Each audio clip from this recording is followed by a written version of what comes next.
Andy. Hi, Kim. Thank you so much for being here. I really love that you're going to take the time on the Founder Beebe Show live from Dallas, Texas, to talk about ALS. Thank you very much, both of you. If I could start with you, Andy, if you could tell me about your experiences as a caregiver and a firefighter living with ALS, and then I'll go to Ken. Okay, well, first off, Ken's the firefighter, and he's the one with ALS. Oh, okay. That's okay. I was a first responder and a FEMA disaster canine handler, and so Ken and I crossed a lot on the task force. But I am his full-time caregiver, but I'll let Ken start and give you his background, and then we can kind of float back over to me, and I'll tell you the caregiver side of it. Okay, let's do that. But first, as his caregiver, how long have you been his caregiver before I talk to Ken? Sure. He was diagnosed in November of 2020, 2021, and he was self-sufficient, and pretty much within the last few months, he's become 100% disabled. So, and with ALS, everyone's experience is different. So we've partnered with MTPA to share our story, which you can share your story, shareyuralsstory.com. And through that, we not only get information from other people, but we gather information from them. And Ken is currently on Radicava, which works for him, but patients should also talk to their doctors because everyone's experience is different. So for information on Radicava, you can visit radicava.com for full prescribing and patient information. So it's a lot of work. Hold that thought, because I want them to be able to find out where to go. Hold on to that thought. Ken, Thank you so very much for being here. Ken, you have a personal story as a firefighter. You seem like you have a beautiful, wonderful caregiver. But tell us about living with ALS, and tell us your early symptoms to help you get this defined by the medical profession. Well, I was a Dallas firefighter for 33 years, and I retired in June of 2020. In that fall, I happened to be up in the garage reaching for a cooler on the top shelf.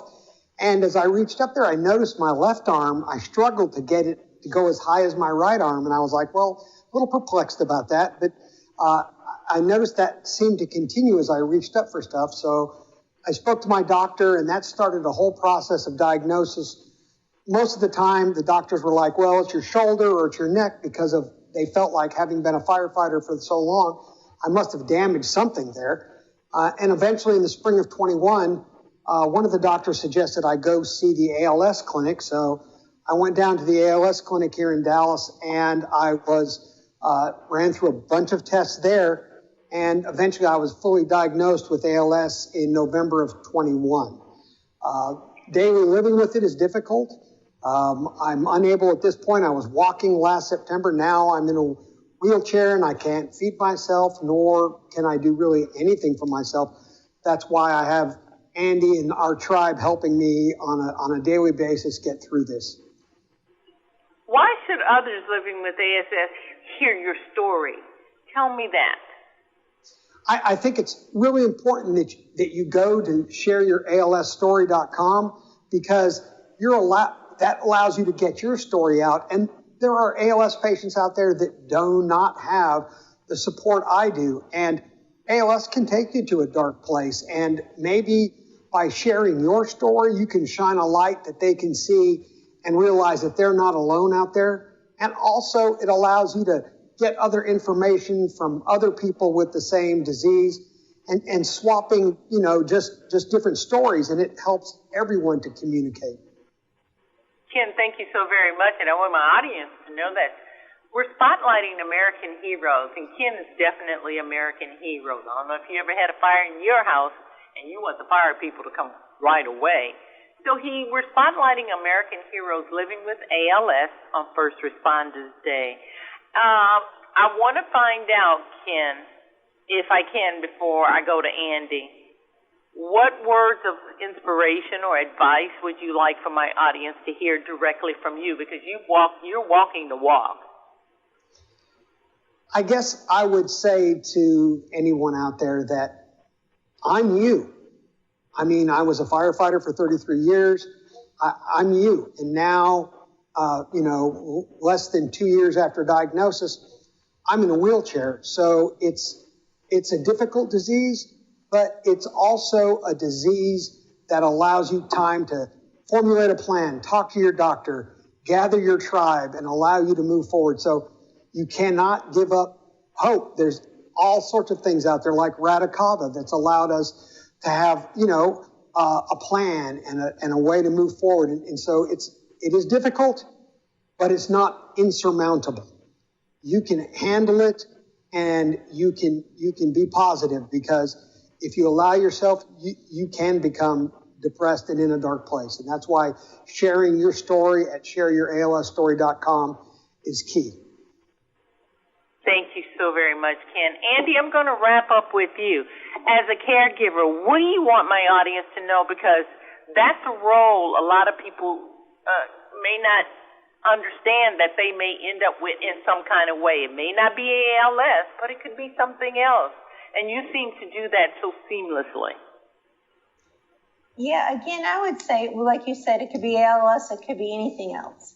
But with a family member, loved one, when they are diagnosed with a disease, you are also diagnosed with that same disease, because being a caregiver, you're going to live through it step by step and be by their side to provide whatever care you can. And again, gather in family members, take that help. If somebody offers help, take it.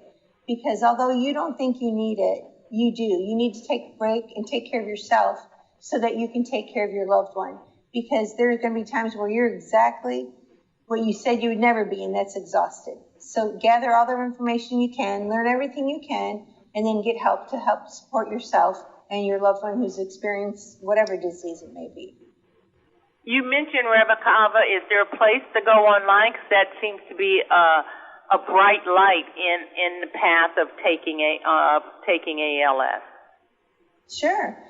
You can visit the website. It's Radicava. It's RADICAVA.com. And then also you can go to shareyouralsstory.com, and you'll get information for both. And again, the shareyouralsstory.com will have information, like we gathered information from other patients, stuff that they're trying and stuff that works for them that we've never thought of. And so we're gathering information from people as well as we're sharing information. So that website is extremely important. You guys are extremely important for sharing your story, and I know you know that by now. I want my audience to know that Ken is married to Andy, and they're on this journey together. I want to thank you guys. I feel so privileged for having the opportunity to present you to the Valder Beebe Show audience across Texas and across America. I'd like for you to live the best day possible. This is a brand new day. Thanks for being my guest on the Valder Beebe Show. Thank you so much. We appreciate it. Hi, I'm Valder Beebe, host of the Valder Beebe Show. We have over 1,000 videos on ValderBeebeShow.com and YouTube.com/Valder Beebe Show. We upload new videos daily. Our site is a modern baby boomer platform with news and information important to boomers. Subscribe to YouTube.com/Valder Beebe Show and stay connected as I interview the world's most fascinating people.